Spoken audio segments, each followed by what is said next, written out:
The Indian Ocean tsunami of December 26, 2004, was a catastrophe of unimaginable proportions.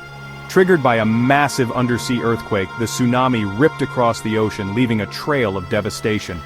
Coastal communities in Indonesia, Sri Lanka, India, and Thailand were amongst the hardest hit. Over 200,000 lives were lost, and millions were displaced. The need for immediate aid was paramount. The international community responded with an outpouring of support. Governments pledged aid, NGOs mobilized resources, and individuals donated generously. However, delivering aid was challenging due to decimated infrastructure. Roads were impassable, bridges collapsed, and communication networks were down.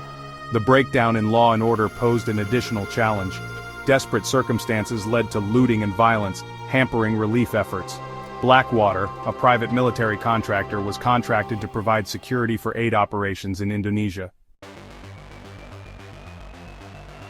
Blackwater, founded in 1997 by former Navy SEAL Eric Prince, rose to prominence during the wars in Afghanistan and Iraq, providing security services. Their presence in Indonesia marked a significant moment for private military contractors in humanitarian crises. The decision to employ Blackwater was controversial. Critics raised ethical and practical concerns. Accountability and potential human rights abuses were major issues. The cost of hiring Blackwater was substantial. Critics argued funds could be better spent on direct relief efforts. Proponents argued Blackwater brought unique capabilities. They had advanced equipment and rapid deployment capabilities. The Indonesian government welcomed Blackwater's additional security.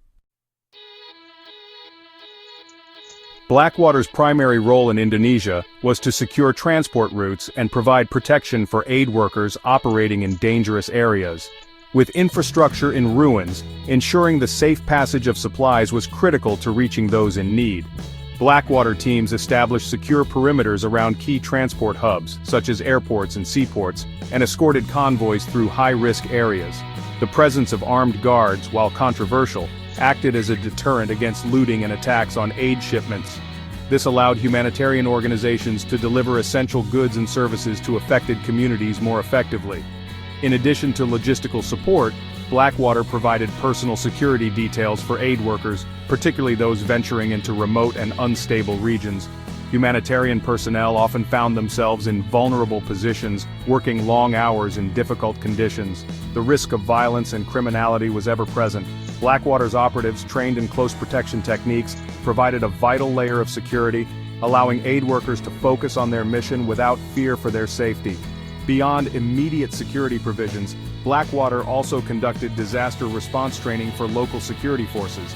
This included instruction in crisis management, crowd control, and emergency response procedures.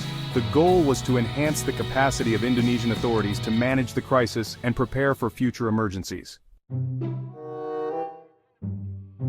Section 4. The Blackwater Controversy, Accountability, and the Price of Security. Despite their contributions to the relief effort, Blackwater's presence in Indonesia was dogged by controversy. One of the most pressing concerns was the issue of accountability. As a private company, Blackwater operated outside the traditional chain of command and was not subject to the same level of scrutiny as military forces. This lack of transparency raised questions about their rules of engagement and the potential for human rights abuses. While there were no reported incidents involving Blackwater personnel during their time in Indonesia, the potential for misconduct remained a concern for many. Another point of contention was the cost of their services. Blackwater's fees were considerably higher than those of traditional security providers. Critics argued that this money could have been better spent on direct aid or on strengthening local capacity for disaster response. The debate over the cost-effectiveness of private security versus public solutions intensified. Section 5. The Future of Disaster Relief. Lessons from the Blackwater Experience. Blackwater's involvement in the 2004 tsunami relief effort offers a compelling case study in the complexities of privatized security in humanitarian crises. While their contributions to the relief effort were undeniable, their presence also highlighted the ethical and practical dilemmas associated with using PMCs in such contexts. The experience in Indonesia underscored the need for greater accountability and transparency in the operations of PMCs. International regulations and oversight mechanisms are crucial to ensure that private security providers adhere to international humanitarian law and human rights standards.